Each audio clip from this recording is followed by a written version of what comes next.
하나님 말씀은 히브리서 12장 14절 말씀 한 절만 보겠습니다. 신약 성경 368페이지입니다. 히브리서 12장 14절 우리 같이 한 목소리로 합독하겠습니다. 모든 사람과 더불어 화평함과 거룩함을 따르라. 이것이 없이는 아무도 주를 보지 못하리라. 아멘.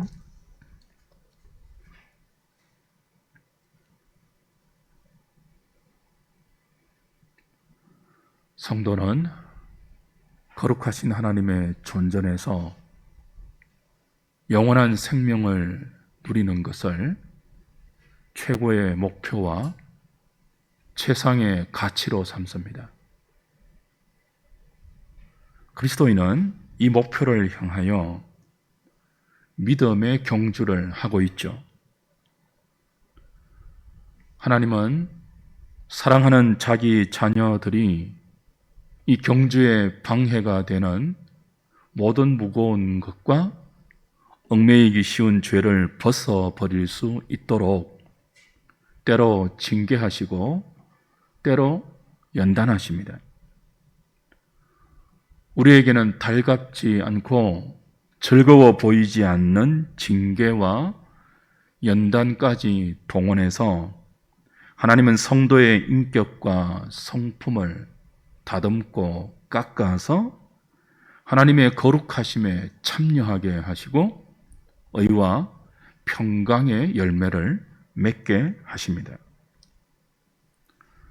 그러므로 그리스도인은 자신의 삶에 허락되는 여러 가지 고달픔과 어려움을 훈련하시는 하나님의 손길로 해석해서 이상하게 여길 것이 아니라 피곤해진 손과 발을 그리고 연약해진 무릎을 굳세게 하고 저는 다리를 고쳐서 자기 삶의 진리와 생명의 바른 길, 곧은 길이 생길 때까지 믿음으로 경주를 달려가야 합니다.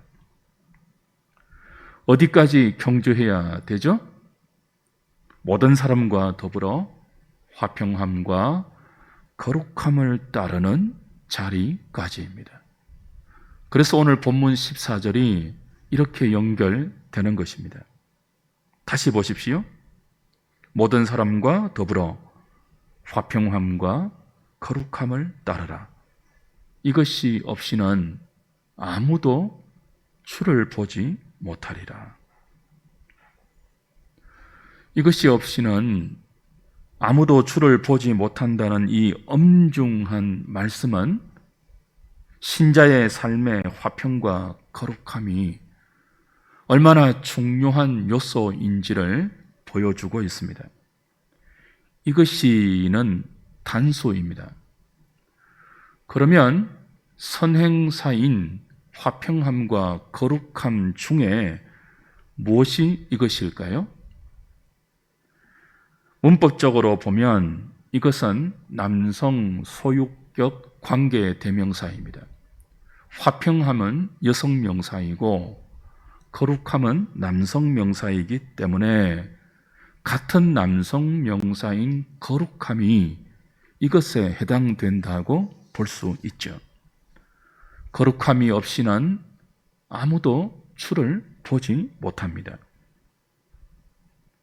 그런데 거룩함은 반드시 의와 평강의 열매를 맺게 합니다. 그러므로 거룩함과 화평은 하나님을 닮은 성도의 삶에 동시에 맺히는 하나의 성품이고 하나의 인격이라 할 수 있죠.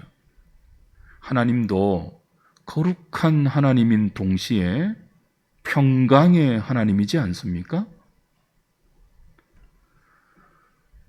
화평함과 거룩함을 하나로 묶어서 단수인 이것으로 해석해도 내용상, 문맥상 아무런 문제가 없습니다. 오히려 이것을 거룩함과 화평함 중에 하나로 이렇게 좁게 선택할 것이 아니라 이 둘을 같이 이것으로 묶어서 받을 때 모든 사람과 더불어 이루어야 할 화평이 거룩과 분리된 화평이 아니라 거룩함과 함께 가는 참된 화평임이 더욱 강조되죠. 화평과 거룩함, 이 둘은 늘 함께 따라가야 합니다. 모든 사람과 더불어 화평한다고 불의와 타협하고 죄를 묵인할 수는 없지 않습니까? 일치를 위해서 화평만 추구하면 거룩함이 손상을 입습니다. 진리를 위해서 거룩함만 추구할 때 자칫 화평이 깨어지고 독선적인 분리주의나 위선적인 바리새인이 될 수 있습니다. 그래서 화평과 거룩은 언제나 함께 나타나야 하며 함께 가야 합니다. 거룩함이 없이는 참된 화평이 없습니다. 화평이 없는 거룩함도 참된 거룩함이 아닙니다. 어떻게 하면 저와 여러분의 삶에 모든 사람과 더불어 화평함과 거룩함을 따르라는 이 엄중한 말씀이 응하게 될 수 있을까요? 어떻게 하면 저와 여러분들이 화평을 따르면서도 거룩함을 잃지 않을 수 있고 거룩함을 추구하면서도 화평을 유지할 수 있겠습니까? 마태복음 5장 43절부터 잠시 보겠습니다.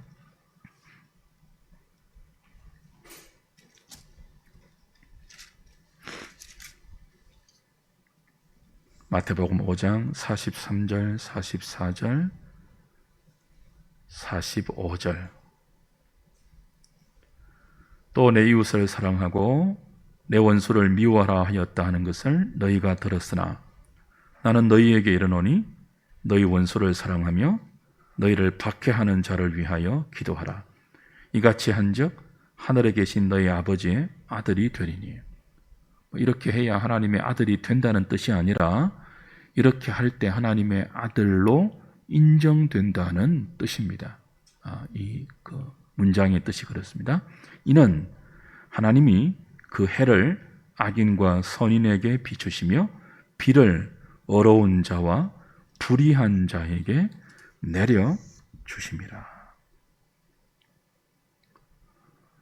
우리는 거룩함을 옳고 그름을 분별해서 옳은 것을 편들고 그런 것을 심판하는 좁은 개념으로만 생각하는 경향이 많죠. 그러나 거룩한 하나님은 악인과 선인을 가리지 않고 해를 주셨습니다. 의인과 불의한 자를 가리지 않고 피를 주십니다. 하나님은 자기 편만 드는 사람에게 해를 주지 않았습니다. 자기 편에 있어야만 피를 주시지 않았습니다. 하나님께서 저와 여러분을 구원하실 때 우리가 하나님을 편들기 때문에 구원했습니까? 그렇지 않습니다. 우리가 아직 죄인 되었을 때에, 우리가 아직 원수 되었을 때에 구원하셨습니다. 은혜로 하셨습니다. 사랑과 은혜로 구원하시고 나서 당신을 편들라 하셨죠. 하나님께서 어떻게 우리를 구원하셨는지를 가만히 생각해 보십시오. 거룩함과 화평함, 사랑과 공의를 함께 만족시키면서 우리를 죄에서 건져 당신의 자녀 삼았습니다.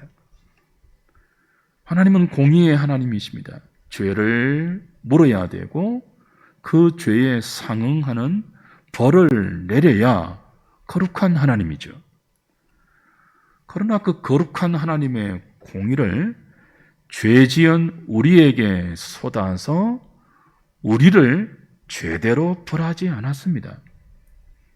우리가 죄를 지었지만 독생자 예수 그리스도를 십자가에 다시고 당신의 독생자에게 우리가 지은 죄에 해당하는 모든 벌과 심판과 저주를 담당시켜서 하나님의 공의를 만족하시고 원수된 우리와 화목을 이루어 내셨습니다.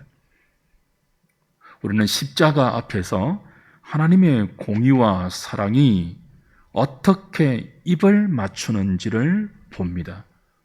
우리는 십자가를 통해서 하나님의 거룩하심과 평강이 어떻게 하나로 묶여서 죄인된 우리를 구원해 내셨는지를 볼 수 있습니다. 그리스도의 십자가, 여기에는 우리의 옳음, 우리의 그 바름, 우리의 공의가 나타나는 것이 아니라 하나님의 자기 희생과 섬김과 죽음이 나타납니다. 하나님께서 우리와 이룬 평강은 타협하고 적당하게 양보해서 분란을 일으키지 않는 정도의 화평이 아닙니다. 하나님은 원수된 우리와 적당한 선에서 타협하지 않습니다. 그렇게 우리와 아버지와 자녀의 관계를 유지하지 않습니다. 벌받아 마땅한 우리에게 쏟아야 할 진노를 당신의 독생자에게 다 쏟아 부었습니다. 그 일방적인 용서와 사랑과 은혜와 자비로 본질상 진노의 자녀였고 원수된 우리와의 관계를 완전히 해소하시고 영원한 화목을 이루어 내셨습니다. 하나님은 악인과 선인을 가리지 않고 해를 비추시고 의인과 불의한 자를 가리지 않고 피를 주시는 일반 은총으로 인생과 역사를 유지하시고 그 속에 택한 자를 공의와 사랑이 묶이고 거룩함과 화평이 하나의 모습으로 우리의 구원을 이루어내는 십자가의 특별한 은총으로 당신의 자녀 삼았습니다. 그 은혜로 저와 여러분들이 구원을 받아 하나님과 화평을 이루는 평강을 선물로 누리고 있습니다. 그래서 우리에게 이런 요구가 떨어집니다. 너희들은 모든 사람과 더불어 화평함과 거룩함을 따르라. 이것이 없이는 아무도 주를 보지 못한다. 이렇게 살아야 구원을 얻는다가 아닙니다.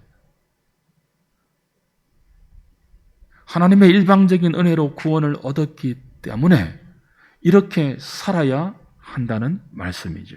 이웃을 사랑하되 원수까지 사랑하고 자신을 박해하는 자를 위하여 기도하는 이 화평을 만들어낼 수 있는 유일한 존재가 그 은혜와 사랑과 화평을 받은 너희들이기 때문에 너희들에게만, 나의 자녀들인 너희들에게만 내가 이 요구를 한다. 나의 거룩한 존전에서 나와 생명의 교제를 누리고 영원한 생명을 나의 나라에서 영원히 너희들의 것으로 확보하고 싶다면 모든 사람과 더불어 화평하라. 그 화평에 거룩함이 동반되게 하라고 말씀하십니다. 저와 여러분들이 우리 삶의 목표로 두고 달려가야 할 이 지점은 하나님의 아들이 되기 위한 분투가 아닙니다. 이미 하나님의 아들이 되었기 때문에 떨어지는 복된 요구이며 신자의 신자된 가장 선명한 마크요 영광스러운 특징입니다. 마태복음 5장 9절로 확인할까요? 마태복음 5장 9절 같이 읽겠습니다. 시작. 화평하게 하는 자는 복이 있나니 그들이 하나님의 아들이라 일컬음을 받을 것이며. 우리가 언제 세상으로부터 하나님의 아들이라고 인정을 받을까요? 도끼는 뜨고 누가 옳은지 누가 틀렸는지를 잘 가려낼 때가 아닙니다. 화평하게 할 때입니다. 자기 마음에 드는 사람과의 화평이 아니라 모든 사람과 더불어 화평과 거룩함을 함께 이룰 때입니다. 불의와 타협하라는 말이 아니죠. 진리를 포기하고서라도 평화를 이루라는 뜻도 아닙니다. 불의를 넘고 악을 넘어서 화평을 이루라는 그런 말씀이죠.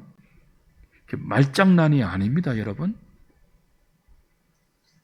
어떻게 불의와 타협하지 않고 불의를 넘을 수 있습니까? 어떻게 죄를 묵인하지 않고 화평을 이룰 수가 있습니까?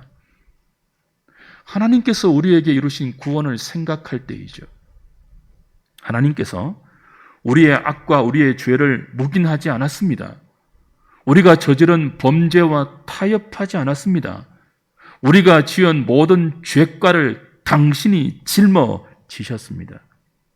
십자가의 희생과 죽음과 섬김으로 우리를 구원하여 우리의 죄를 의로 바꾸어 내었고 우리의 악을 선으로 바꾸어 내신 것처럼 하나님께 속한 우리가 그 십자가와 부활의 능력으로 하나님을 닮은 자의 마땅한 삶을 흉내낼 때 화평이 우리의 삶에 이루어지는 거죠. 의인은 불의보다 능력이 많습니다. 진리는 거짓보다 힘이 큽니다. 그러므로 불의와 타협하지 않고 거짓에 속지 않고도 그보다 더 능력 있고 힘이 큰 진리와 의에 속해 있다면 불의한 사람을 받아낼 수 있고 거짓에 속한 사람을 감당하면서 그들과 적당한 화평이 아니라 참된 화평의 자리를 하나씩 만들어 갈 수 있습니다. 물론 그 과정은 지난하죠. 자기 십자가를 져야 하고 하나님이 우리와 화평을 이루시기 위해서 당신을 십자가에 내어 희생하신 것처럼 우리는 날마다 모든 사람과 더불어 화평함을 이루라는 이 하나님의 엄중한 요구 앞에 자기 십자가를 지고 날마다 자기를 부인해야 하는 지난한 과정이 있습니다. 그러나 우리가 하나님께 붙들려 있는 존재라면 하나님께 속해 있고 우리 자신을 구별하여 사랑의 대상으로 하나님께 드리고 있으며 하나님께로부터 받는 그 영원한 사랑이 우리의 영혼에 스며들어 있고 배어져 나온다면 그리하라고 하십니다. 그리할 때만 하나님을 볼 수 있다고 하십니다. 저와 여러분이 정당한 교회에 속해 있다면 언제나 이런 진리를 듣고 이런 말씀을 들어서 배워 알고 있습니다. 우리는 이 진리에 대한 지식을 갖고 있습니다. 그러나 어찌 안다고 다 행할 수 있겠습니까? 사람이 어찌 자기를 희생해서 다른 사람과 화평을 이루어낼 수 있겠습니까?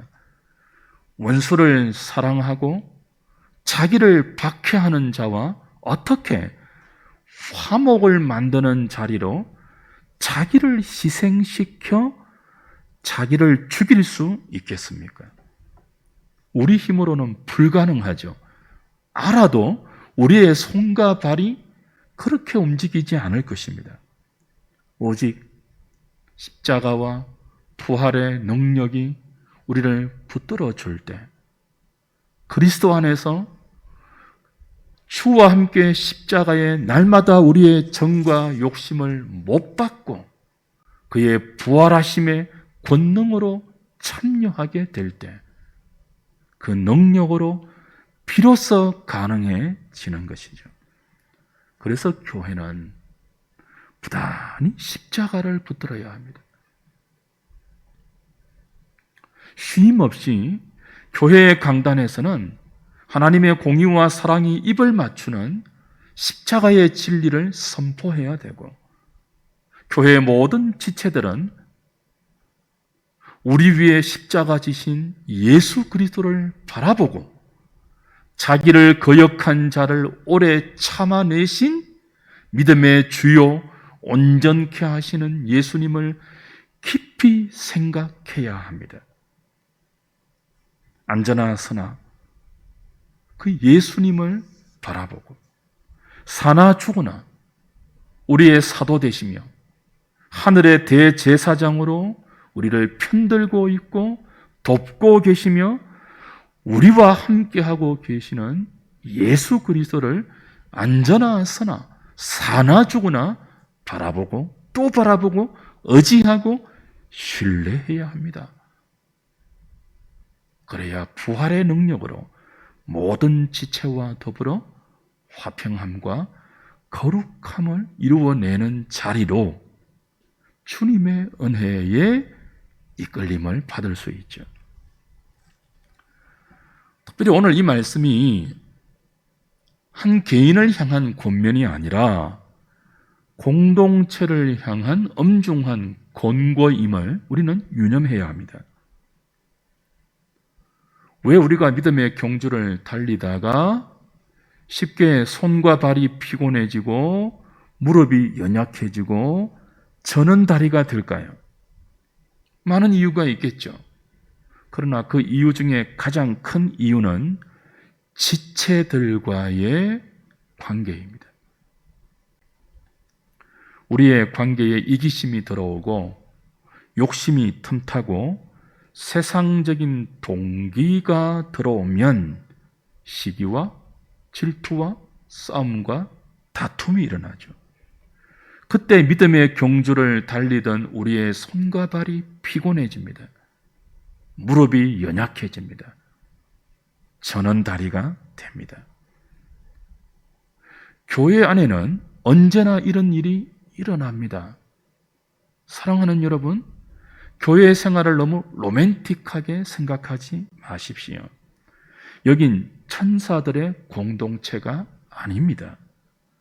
죄인들이 거룩함을 향하여 부단히 말씀을 통해 연단되어가는 훈련장이며 사랑을 배우고 연습하고 실행하는 공동체가 교회이죠.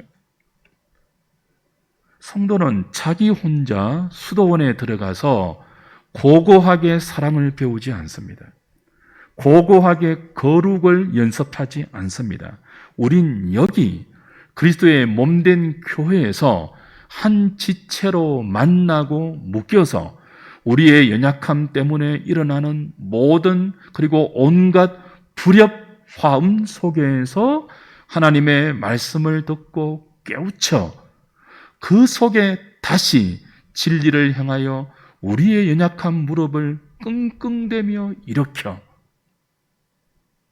화평과 거룩함을 저와 여러분의 인격과 성품 속에 하나씩 하나씩 만들어가는 훈련을 받고 있습니다. 그리고 교회를 통해서 그렇게 연단되고 훈련된 것만큼 세상이라는 삶의 무대에 나아가 화평케 하는 하나님의 아들들로 인정받는 믿음의 삶을 구가할 수 있는 것입니다. 그것이 교회를 향한 하나님의 뜻입니다.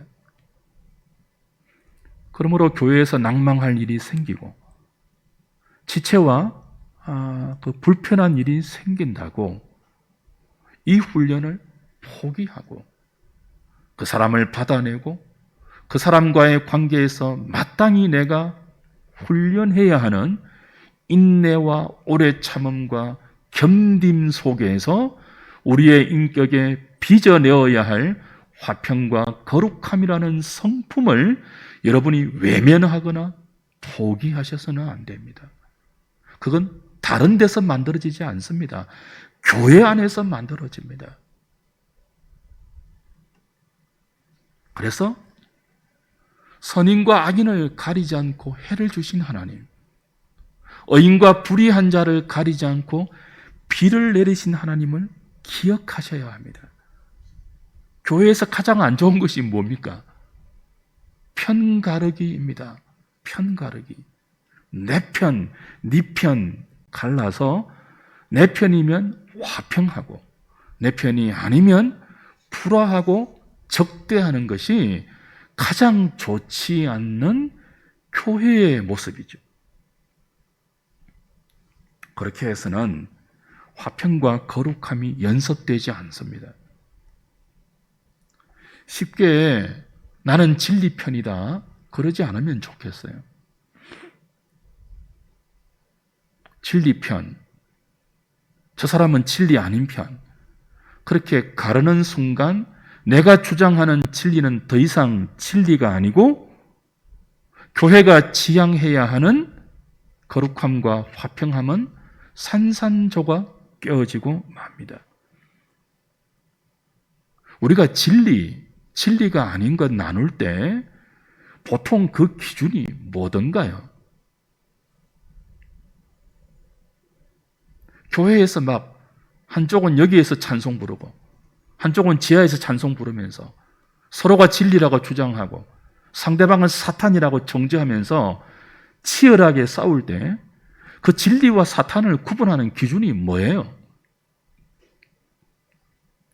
대부분 자기 소견 아니던가요? 여러분 기억나십니까? 인생이 하나님 앞에 범죄한 첫 번째 죄가 뭡니까? 선악의 유일한 기준이 되는 하나님의 판단을 빼앗아와서 자기가 선과 악의 기준이 되는 선악과를 따먹은 것입니다.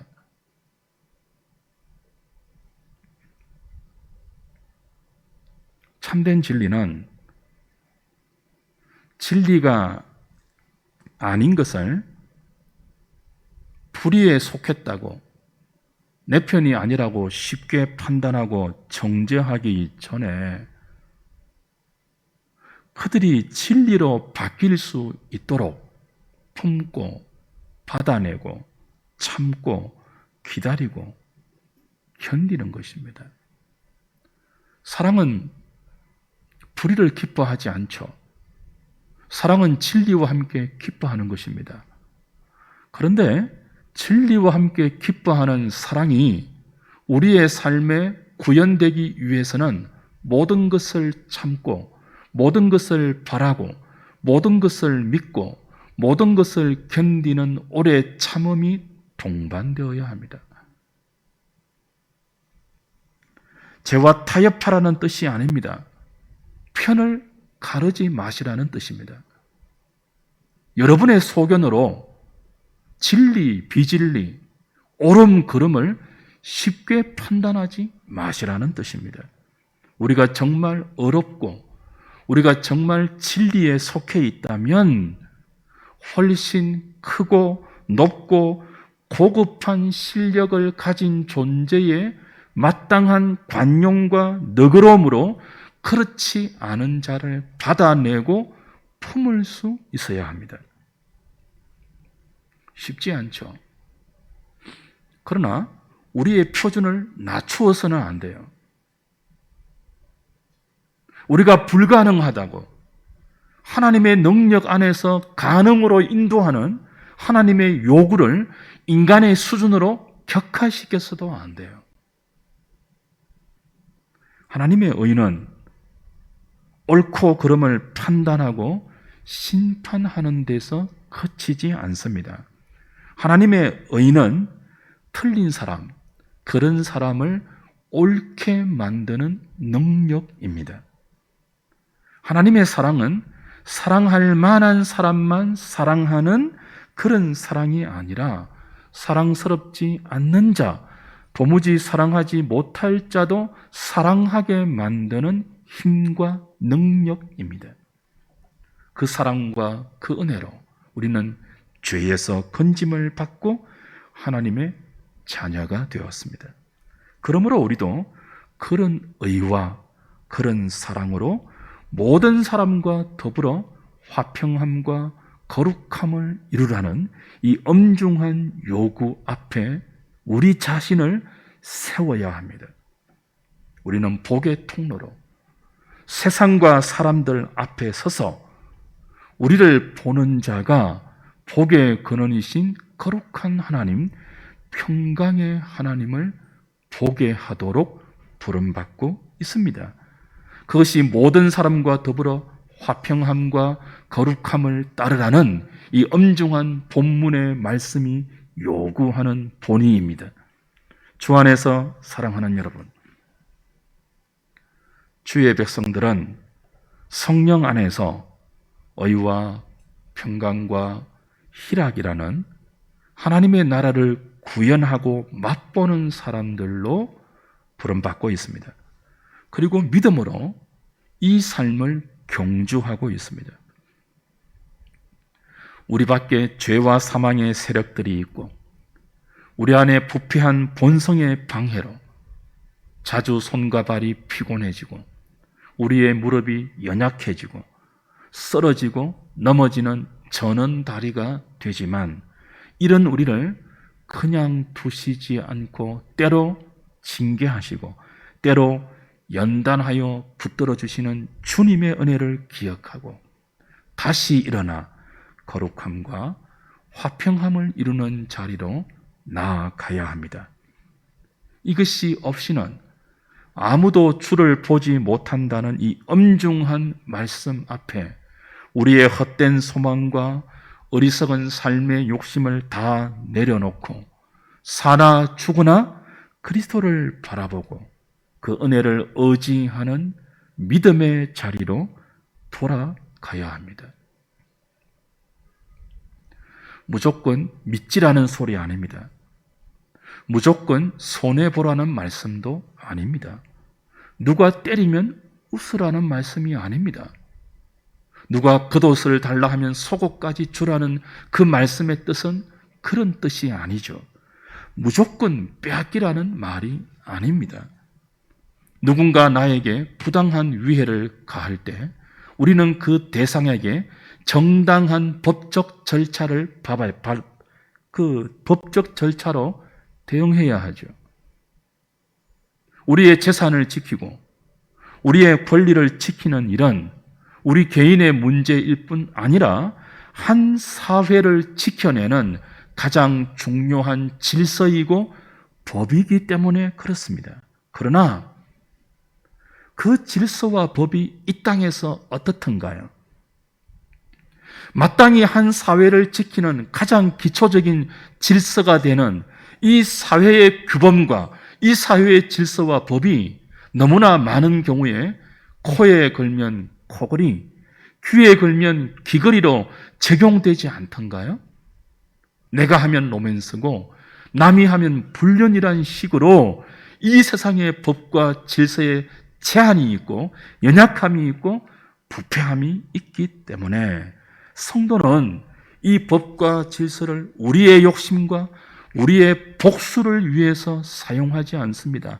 최대한 한 사회를 구성하는 기초적인 질서를 지키고 순응하고 그 법으로 부당한 위해를 가하는 사람을 대응하지만 우리에게는 그 법과 질서를 뛰어넘는 통큰 관용과 너그러움으로 주어진 세상을 살아라는 당부가 있습니다. 그것이 무엇입니까?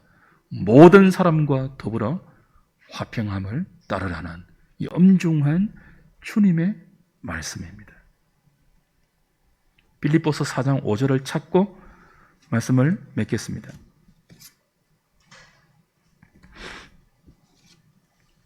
에베소서 빌립보서 4장 5절.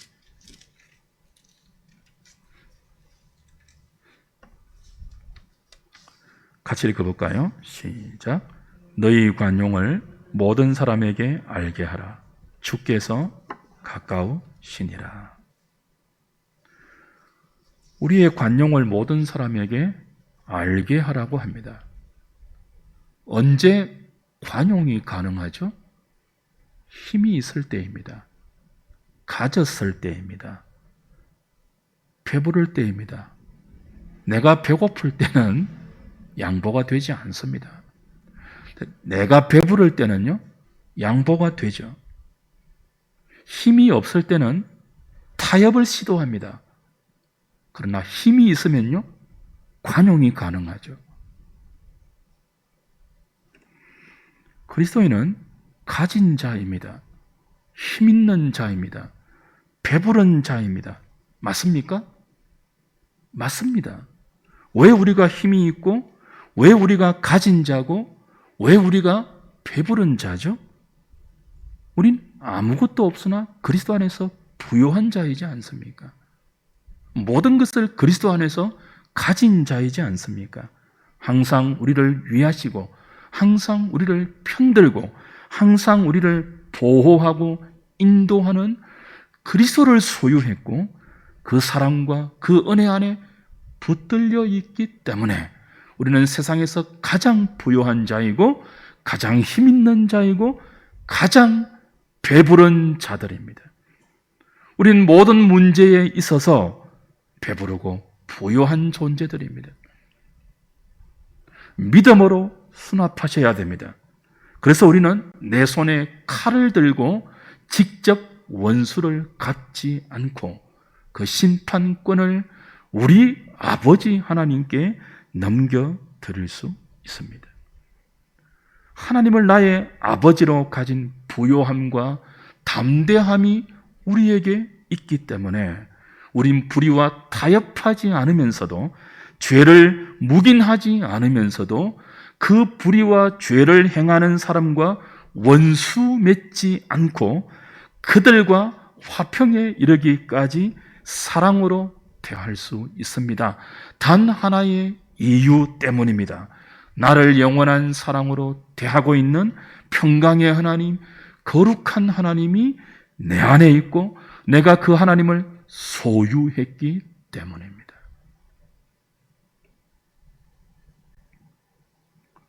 이런 말씀들이 딴 세상의 이야기처럼 들리신다면, 목사니까 저런 말 하지, 뜬구름 잡는 소리 하지 마, 그렇게 들리신다면 여러분은 예수를 잘못 믿고 있는 것입니다. 많은 신자들이 구정문에 손을 담그지 않아도 되는 편안하고 화려한 삶, 남들 앞에 자존심을 세우고 보란듯이 떵떵거릴 수 있는 돈과 지위와 권세를 신앙의 보상과 기대로 삼고 있습니다. 그런데 어떤 기대는 하고 있지 않죠? 모든 사람과 더불어 화평함과 거룩함을 이루라는 이런 하나님의 말씀을 우리를 향한 하나님의 기대로 담고 있지 않고 우리 삶의 목표와 가치로 두고 있지도 않습니다. 그래서 이것이 없이는 아무도 주를 보지 못한다는 이 엄중한 말씀 앞에서도 신자들이 별로 두려워하지 않습니다. 어쩌다 이 자리까지 왔는지는 모르겠습니다. 그러나 이제라도 이 코로나19라는 이 지난한 연단의 시기를 지나는 지금이라도 우리의 눈을 돌려서 이 말씀 앞에 저와 여러분을 세워야 하지 않겠습니까? 모든 사람과 더불어 화평함과 거룩함을 이루라는 이 말씀은 우리의 거룩한 책임일 뿐 아니라 하나님의 자녀들에게만 떨어지는 가장 큰 영광이며 특권이며 명예이며 보상임을 아시고 이 말씀에 비추어서 정당한 판단, 정당한 깨우침, 정당한 결심과 실행이 있는 저와 여러분 되기를 바랍니다. 하나님을 보게 될 것이며 하나님이 함께 하시는 삶의 존귀함을 여러분의 것으로 누리게 될 것입니다. 찬송하시면서